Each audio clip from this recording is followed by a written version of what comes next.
it's Hairyfrankfurt and I'm gonna make 2018 my bitch. How about you, girl? This is my 2017 v 2018 video. I know it's a little bit late. I did film this already and then I forgot half of the year. I do this pretty much every year for the past 3 years and we're basically gonna go over all of the things that were incredible about 2017, all of the things that were not so incredible about 2017, and all the things that I'm gonna make incredible about 2018. So let's just get into it, because I know this video is gonna be long, because 2017 was one hell of a year. Honestly, yeah, so much happened. First of all, 2017 was probably the year that I got the most into Law of Attraction. It started off by finding Sarah Prout on Facebook in the very beginning of the year and getting involved in some of her stuff. I just kind of had like a slight little dabbling interest in Law of Attraction at the very beginning of the year, and that's kind of the thing that set my year into motion, so to speak. My mother moved back to Brisbane and I moved in with her. I didn't move in with her straight away, but I kind of moved back and forth between where I was living and where she was to kind of help her out with some things, because that was a big move and that was a big amount of stress for me personally and my family. Long story behind that, but that happened as well. I got involved in the student representative council on my campus. Actually, not really on my campus. I was the board treasurer, which, if anyone has any idea how student bodies work, you kind of know that the board treasurer doesn't do much. But I was honored to be involved in the SRC anyways, because it meant that I could pretend I had friends, and it meant that I could actually make friends, and I did that. And I actually ended up seeing somebody as well as a result of it, kind of, and I can't really say too much about that. Shh. Now, the person that I did date kind of helped me along with my Law of Attraction stuff. Not really helped me along, but it was just really great because it was someone who I shared a lot in common with, and we really hit it off and we're great friends and the whole kit and caboodle. I don't really know what to say about that, but yes, that did happen. I also got a job, so I am employed. I can't tell you who by or what I do or how much I get paid or how often I work, but I can tell you that I do have a job, and that happened this last year, 2017. So that was an awesome perk to being alive, I guess. Not really what, you know, yeah. It was around this stage that I actually moved in with my mother properly, and the person that I was seeing kind of helped me out with that, and that was an incredible time. And honestly, the person in my life was just an amazing help, just all around with everything that ever came up, and I know if anything ever was to come up in the future, they would also be there. So that was kind of really awesome. Sorry, my hair is annoying me so much because I'm sweating, but let's just not.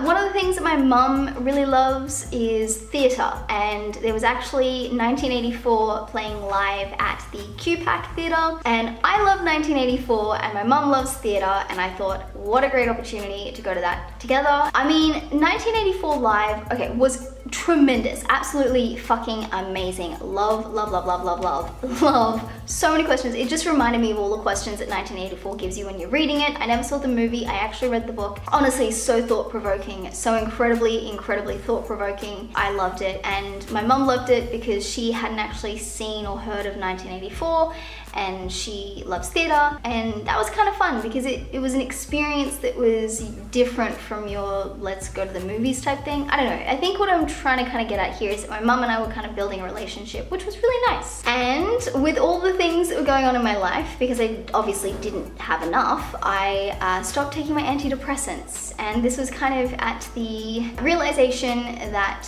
I kind of had a lot going for me, and I had someone in my life that was encouraging me to get involved in, well, not encouraging me to get involved in things, but reminding me of things that I liked being involved in. And I noticed that I wasn't really involved in them as much because I just felt like I couldn't access parts of my brain, or my brain just wasn't. Cognitive blunting. I was experiencing cognitive blunting, and it was because of this person that I realized that I was experiencing it.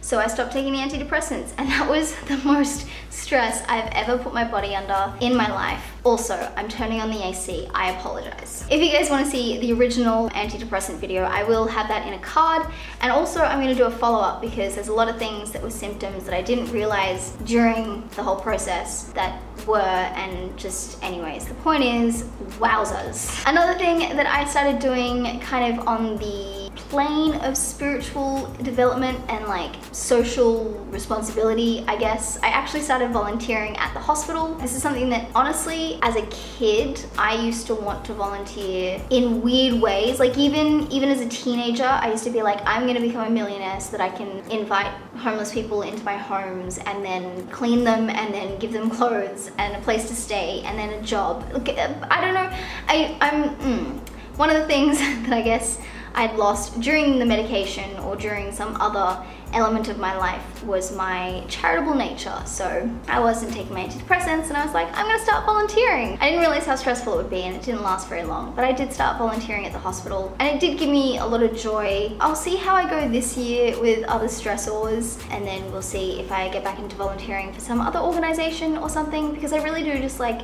I do like volunteering, and not in the kind of way where it's like serving me to some extent. Like the government here in Australia does volunteer work as a kind of like work for the social security, like dole stuff. And I mean, I have a job, I don't need to get work experience. I'm doing it purely out of the fact that I want to, but that's just whatever.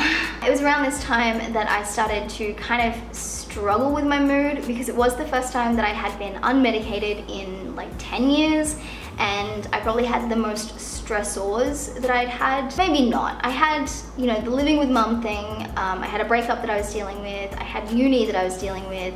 And then just a few other things like YouTube and Twitch, and trying to organize emotional stress from living with my mother and emotional stress from living in close proximity with my mother and feeling kind of out of place in my own home and not feeling at home when I went home, and just a whole bunch of other things. My mood really struggled and I was having to deal with all of that without any medication for the first time in years. So that was a really, really turbulent time for me while I was working and studying and dealing with a breakup and dealing with SRC and dealing with my mother and doing all these things and trying to stay up to date with YouTube and stuff. And there was a lot, but mood was definitely something that I was chugging away at. Like it was a trek, I'll tell you that. And I think probably just before the biggest tumultuous time, I did actually get Twitch affiliate, which was awesome. I've been doing Twitch for a few years now, actually, so it was pretty good that they had a way of kind of rewarding people who couldn't get partnership, and it was a good little milestone for me to realize that I was on the right path and I enjoyed doing it and I was kind of feeling rewarded for it, which I mean is not necessary, like I would do it regardless, but it did feel good to get Twitch affiliate and that was really fun. Now, one of the recurring trends in the last 2 year v year videos that I've done is this legal battle thing that I've never been able to talk about because, well, I really didn't know what I was allowed to say and what I wasn't allowed to say, but I can thankfully say that I have won that court battle, and honestly, that was a manifestation. I went in completely blind. I had no idea what evidence the other person had. I had no idea what the actual problem really was, and I went in there, and it's a legal battle that's been going on for years, and I'm thinking I might do a video on it, but I don't want to stir up more shit. I really don't want to stir up shit. Anyways, I went to this court battle on my own, no support, no nothing, had what I had, wasn't much. Didn't really matter. As the magistrate was deliberating, I was meditating my little fucking ass off and I was like visualizing, and I ended up winning, and it was honestly, even that was a stressful situation for me. Oh my god, I have a crazy story time about that. I completely forgot. Yeah, even winning that, because I was stressed. This is where all the stress was happening, because I had the court battle, I had the uni, I had mum, I had the breakup, I had the SRC, I had other things, I was event planning, Twitch, YouTube, and then even just winning was just so overwhelming, and I was so emotionally overwhelmed that I just completely forgot to feel my feelings for months. And then I'll talk about that because I experienced dissociation for the first time in my life. Boy, was that a fun time. Yep, 2017 was the year that I went through a pretty scary dissociative episode. Yeah, I think that's the next thing on here. No, the next thing on here was that I decided I would actually do psychology. Some of you may know, some of you might not know, but I have always actually wanted to do psychology. I just didn't end up wanting to go to university because I doubted my own abilities, and and I didn't know what the university environment was going to be like, and I didn't know how difficult it would be and all sorts of things. And a couple of years ago, when my friend told me that I should go to university, I just picked a degree that I thought was as close to how to be a YouTuber as I could find, and I picked multimedia, and it is the worst degree in the world. And it was at this year that I realized that I'm never going to be able to finish it because courses in my degree that I haven't done have been deleted because the degree itself has been deleted. And I don't even want a degree in multimedia. I don't like multimedia. I don't really get it. I mean, I get it. Like, it's easy for me. That's the thing. It is easy for me. I don't care about it. I'm not emotionally invested in doing well at it. I am, however, incredibly emotionally invested in psychology because, hi, psychology means a lot to me. That sounds weird, but I guess psych students do sound weird. So I decided that I would do psychology towards the end of the year, and that is gonna be, oh boy, that's gonna be a trek. I also got even more involved in student representation. Obviously, like I said, I was the treasurer for the Student Representative Council Board, and then the Human Rights Commission report came out, and there was a lot of stress for the university and for the students that came out as a result, and I got involved in the university's response to that. So currently I am on multiple working parties and bodies that are working to combat that and create more sexually positive or just, you know, violent-free communities on campus and within university students outside of campus as well, just because, you know, university students do have a bit of an issue there, unfortunately. So I'm involved in that, and I got really heavily, well, not really heavily involved, but I am definitely involved in that. And that didn't help with the stress problem that I was dealing with, because when you see the figures and you think about it, it's very emotionally draining.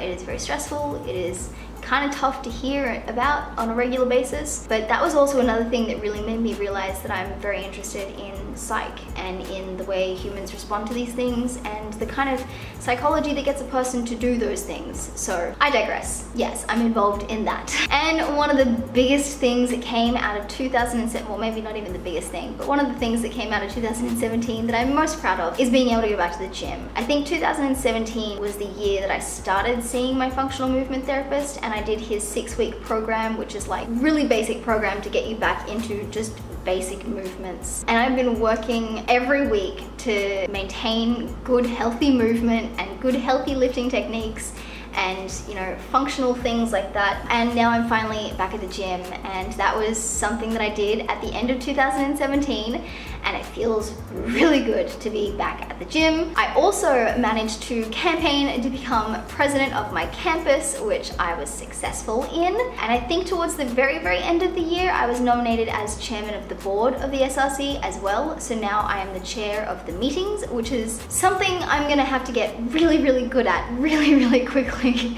because it is such a new experience for me, and let's just leave it at that. I am so honored to be considered a chairman and the head of meetings. It's a lot. So I did all of that, and then I also moved into my own apartment. If you couldn't tell, I'm sure you guys would have seen my empty apartment tour. I live in my own apartment, which is so liberating and so freeing, and I have the whole thing under my name. I have contracts under my name. I have internet that I can use anytime I want. I have furniture of my own. It's really just kind of, it feels good, you know? And I think that was the last significant thing to happen in 2017, but I am racking my brain just to be absolutely positively sure, because 2017 was so filled with so many things.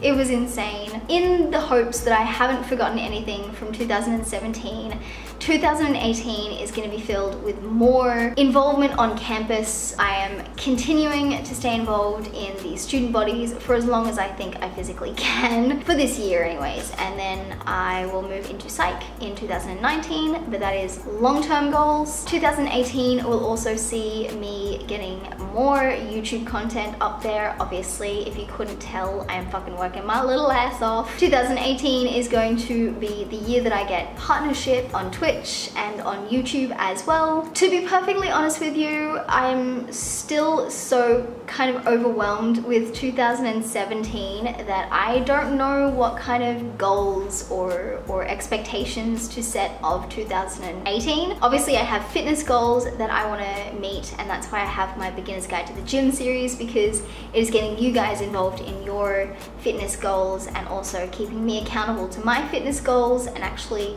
maintaining a consistent regimen. I obviously have some goals to do well at uni, duh. So I have actually started on my courses, even though they don't start until the 26th of Feb. I also have a tentative goal to be at PAX Oz this year, which, if you guys remember from the last one I did, I think I said, I may have mentioned that I couldn't go to PAX because of the court issue, and I will explain that possibly in a video, maybe. I don't want to stir up more shit. There was so much that happened in 2017, and I want to kind of be like, I want all of it to happen all over again, but better.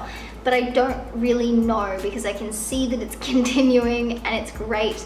I know I'm on the right track in my life, and I feel good. So 2018 is going to be the year that I'd be really productive. I'm going to continue to work at the gym. I'm going to continue to work at my job. I'm going to continue to work on my YouTube and Twitch channels, my vlogging channel. I'm back to daily vlogging, kind of. It is so difficult to actually vlog, then edit and upload that night. So that's a whole other situation. Yeah, I guess that's kind of everything that I can expect of 2018. I'm still so proud of myself for getting through 2017 and doing as well as I did. It was a lot.